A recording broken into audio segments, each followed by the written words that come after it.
Hello everyone, स्वागत है आपके अपने यूट्यूब चैनल व्हाइस सर पर। और आज हम देखने के लिए जा रहे हैं कक्षा 10वीं का मैथ का एक्सरसाइज 3.2। और इस क्वेश्चन में देखो क्वेश्चन क्या है हमारा। यहाँ पर एक बार फिर से हमको शब्द समस्या दिया गया है, लेकिन शब्द समस्या को पहले हमको क्या करना है, पहले तो हमको बीजगणितीय रूप में लिखना है, उसके बाद उसको क्या करना है, सॉल्व करना है। बीजगणितीय रूप में लिखने के बाद सॉल्व करना है। सॉल्व किस विधि से करना है, तो ग्राफीय विधि से हमको सॉल्व करना है। तो इस क्वेश्चन में देखो एक ट्रिक भी यहाँ पर बताने वाले हैं कि किस तरह से इस क्वेश्चन को आसानी के साथ आप सॉल्व कर सकते हो। तो पूरे वीडियो में बने रहो और देखो। तो यहाँ पर देखो क्वेश्चन क्या हमारे पास, कक्षा 10 के 10 विद्यार्थियों ने एक गणित प्रतियोगिता में भाग लिया। यदि लड़कों की संख्या से 4 अधिक हो तो प्रतियोगिता में भाग लिए गए लड़के और लड़कियों की संख्या ज्ञात करें। क्वेश्चन देखो बेहद ही आसान है, मुश्किल नहीं होने वाले। यहाँ पर कहा क्या जा रहा है, सबसे पहले देखो कक्षा 10 के 10 विद्यार्थियों ने भाग लिया। यहाँ सबसे पहली बात जो हमको ध्यान देना है ना, लास्ट में आएंगे क्वेश्चन के लास्ट में, लड़के और लड़कियों की संख्या हमको ज्ञात करना है। तो जब भी वो शब्द समस्या है ना, तो जो निकालना हो ना वहीं से हम क्वेश्चन की शुरुआत करते हैं। यहाँ पे लड़के और लड़कियों की संख्या निकालना है, तो यहाँ से सबसे पहले लिखेंगे माना कि लड़कों की संख्या इक्वल टू x और लड़कियों की संख्या इक्वल टू y। आधा काम यहाँ से अपना हो चुका है। तो हमने लड़का और लड़कियों की संख्या x और y मान लिया। अब देखो क्वेश्चन को पढ़ते हैं पहले भाग को। कक्षा 10 के 10 विद्यार्थियों ने भाग लिया। अब कक्षा 10 के 10 विद्यार्थियों ने भाग लिया है ना, तो कहने का क्या मतलब है, प्रतियोगिता में तो भाग लिया जा रहा है लेकिन 10 विद्यार्थी ही यहाँ पर भाग ले रहा है। कहने का मतलब है यदि लड़का और लड़की की संख्या को जोड़े ना तो वो 10 ही होगा। तो इसको भी हमको लिख लेना है। प्रश्नानुसार अगर लड़का x है, लड़की की संख्या y है और इस दोनों को जोड़ेंगे तो ये कितना आने वाला है, 10। और इस तरह से ताली बजाओ और पहला समीकरण यहाँ से हमारा निकल के आ चुका है। ठीक है, देखते हैं क्वेश्चन में आगे क्या रहा है। यदि लड़कियों की संख्या लड़कों की संख्या से 4 अधिक है तथा दूसरा केस जो हमारे पास है x और बराबर y हमने लिखा है। और लिखने के बाद देखो ये है लड़का की संख्या और ये है लड़की की संख्या। तो यहाँ पर है कि लड़कों की संख्या से 4 अधिक है, लड़कियों की जो संख्या यानी ये लड़की की संख्या y जो है वो 4 अधिक होगा लड़कों की संख्या से। तो ये तो अधिक है ही, ये इधर लड़की की संख्या तो 4 अधिक है ही। अगर दोनों को इक्वल करना है तो इसको क्या करना पड़ेगा, लड़का में भी 4 ऐड करना पड़ेगा। ठीक है, अब क्या करना है हमको, y को खींच के ले जाएंगे इधर, तो ये हो जाएगा x माइनस वाई, और 4 को ले जाएंगे दूसरे तरफ तो ये हो जाएगा -4। फिर से ताली बजाओ और दूसरा समीकरण हमारा यहाँ पर आ चुका है। ठीक है, अब यहाँ से बात आती है कि इस तरह के क्वेश्चन को देखो, इस तरह के क्वेश्चन को करने जाओगे ना तो यहाँ पर हमारा 2 मान सारणी बनेगा। ठीक है, क्योंकि ग्राफीय विधि से कर रहे हैं तो 2 मान सारणी बनेगा और दोनों मान सारणी में x और y का एक वैल्यू जो है वो कॉमन आना चाहिए। मतलब पहला समीकरण का जो x y का वैल्यू होगा वही दूसरा समीकरण का x और y का वैल्यू होगा, कॉमन आना चाहिए।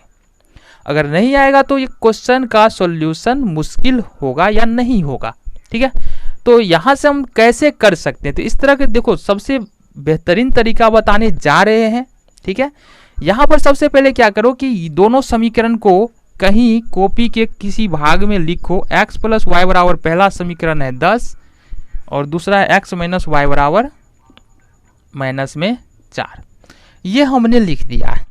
तो इतना लिखने के बाद क्या करना है ना, इसको लुप्तीकरण विधि से हमको सॉल्व कर लेना है। तो ये यहाँ से देखेंगे जोड़ने, यहाँ इसको जोड़ने पे क्या होगा, y से y कैंसिल, 2x बराबर यहाँ से 6 और x बराबर यहाँ से निकल के आएगा 3।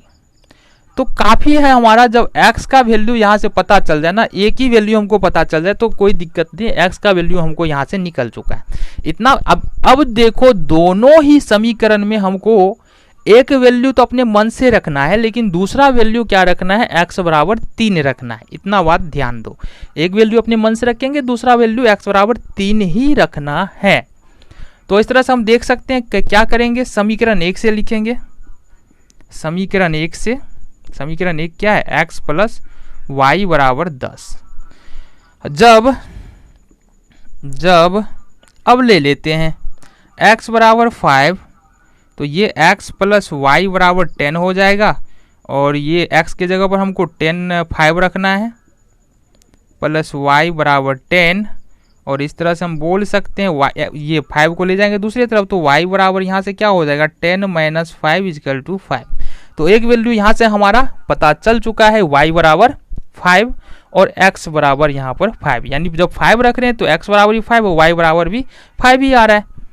दूसरा वैल्यू देख लेते हैं, तथा जब x बराबर, अब दूसरा वैल्यू कौन सा रखना है, 3, x बराबर 3। समीकरण देख लो क्या है हमारा, x प्लस वाई बराबर 10 है, तो x के जगह पर हमको क्या रखना है, 3 प्लस वाई बराबर 10। इसको ले जाएंगे खींच के उधर, प्लस में है दूसरे साइड में जाकर हो जाएगा माइनस में, तो ये हो गया 7। ठीक है, तो दो वैल्यू यहाँ से आ चुका है, पहला हम x बराबर 5 और y बराबर 5, और दूसरा वैल्यू है x बराबर 3 y बराबर 7। अब यहाँ पर इस समीकरण का हमको मान सारणी बना लेना है। तो ये हो गया हमारा मान सारणी x y। तो पहला वैल्यू हमने क्या रखा था, x का 5 रखे थे ना, तो यहाँ से 5 y का वैल्यू 5।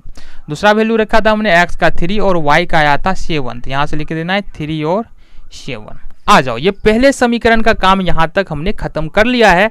अब ये डायरेक्टली इसका काम आएगा जब हम ग्राफ को रिप्रेजेंट करेंगे, समीकरण को रिप्रेजेंट करेंगे, ग्राफ पर दिखाएंगे, तो वहां पर इसका प्रयोग आने वाला है। अब दूसरे समीकरण की बात करते हैं। दूसरा समीकरण है, समीकरण लिखेंगे 2 से। समीकरण 2 से क्या लिखने वाले, x प्लस 4 बराबर वाई, x प्लस 4 बराबर वाई, x प्लस, अच्छा ये है ना, x माइनस वाई बराबर -4, ये है हमारा दूसरा समीकरण। चलो पहला वैल्यू हम यहाँ पर क्या, x बराबर पहला वैल्यू हम रख लेते हैं 0। ठीक है, तो यहाँ से देखते हैं 0 माइनस वाई बराबर -4, और इस तरह से माइनस वाई बराबर हो जाता है -4, माइनस से माइनस कैंसिल, y बराबर यहाँ से हमको निकल के आता है 4। तो एक वैल्यू तो यहाँ से निकल गया है। दूसरा वैल्यू देख लेते हैं, तथा अब दूसरा वैल्यू क्या रखना है, जो हमने लुप्तीकरण विधि से निकाला था, x बराबर 3। ठीक है, तो समीकरण क्या है हमारा, x माइनस वाई बराबर -4, और x बराबर हमको रखना है 3, माइनस वाई बराबर -4। अब देखो 3 को जब दूसरे तरफ ले जाओगे तो ये माइनस वाई है, दूसरे तरफ ले जाएंगे तो -4 पहले से, और 3 दूसरे तरफ जाकर ये भी -3 में कन्वर्ट यानी चेंज हो जाएगा। तो ये हो जाएगा 4 और 3 दोनों माइनस में, तो जुड़ जाएगा 7, माइनस से माइनस कैंसिल, तो यहाँ से बच जाएगा हमारा 3। अच्छा यहाँ ये 7 होने वाला है ना, तो यहाँ से हमारा हो जाएगा 7, तो ये y बराबर हमारा 7 आ रहा है। तो इस तरह से दूसरे समीकरण का भी मान सारणी हमारा क्या हुआ है, तैयार हो गया। तो ये बन गया हमारा दूसरे समीकरण का मान सारणी। तो यहाँ पर देखेंगे, अब पहले यहाँ पर पहला मान दूसरे समीकरण में हमने क्या रखा था, x बराबर 0, तो y बराबर आया था निकल के 4, तो 0 और 4 हो गया। दूसरा मान हमने रखा x बराबर 3, तो y बराबर निकल के आया हमको 7, और 3 और 7 आ गया। तो इस तरह से हमने दोनों समीकरण का मान सारणी बना लिया है। अब फाइनली मान सारणी तैयार है, हमको इसको अब सिर्फ ग्राफ पर रिप्रेजेंट करना है, ग्राफ पे दिखाना है। पहले समीकरण की बात करेंगे, x का वैल्यू 5 और y का वैल्यू 5। चलते हैं यहाँ पर ग्राफ पर, यहाँ पर x का वैल्यू है 5 और y का वैल्यू भी है 5। तो इसका मतलब यहाँ से एक लाइन ड्रॉ करो और यहाँ से एक लाइन ड्रॉ करो, ठीक, 5 की। तो ये पॉइंट हमको मिल रहा है, तो ये हो जाएगा 5 और 5। दूसरा वैल्यू देख, तो x बराबर 3 और y बराबर 7, x बराबर 3 यहाँ और y बराबर 7 यहाँ। ठीक है, इससे ठीक ऊपर लाइन ड्रॉ करते चलो, थोड़ा टेढ़ा हो गया। तो ये हो गया हमारा x बराबर 3 और y बराबर 7।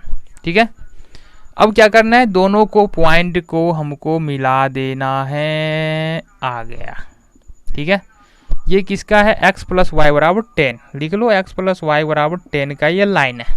ठीक है, अब देखो यहाँ से x माइनस वाई बराबर 4 में x बराबर हमने रखा सबसे पहले 0, y बराबर आया 4, तो 0 यहीं से शुरू करेंगे और y का वैल्यू है 4, तो 4 पे चलेंगे। तो ये हो गया 0 और 4 एक पॉइंट। दूसरा पॉइंट है वही 3 और 7, तो दूसरा पॉइंट है ये 3 और 7, यही पॉइंट मिलने वाला है। दोनों पॉइंट को मिला देंगे, मिला दिए इस तरह से, और ये किसका लाइन है, x माइनस वाई बराबर -4 का। ठीक है, इस तरह से इस ग्राफ पर देखेंगे ना तो एक ही पॉइंट है 3 और 7, यहाँ पर क्या हो रहा है, ये लाइन एक दूसरे को काट रहा है। इसका मतलब इसका हल जो है ना वो है 3 और 7, यानी x बराबर 3 और y बराबर 7। यानी कि हमने माना क्या था कि लड़कों की संख्या x और लड़कियों की संख्या y, तो इस तरह से हमारा निकल जाता है लड़कों की संख्या 3 और लड़कियों की संख्या 7।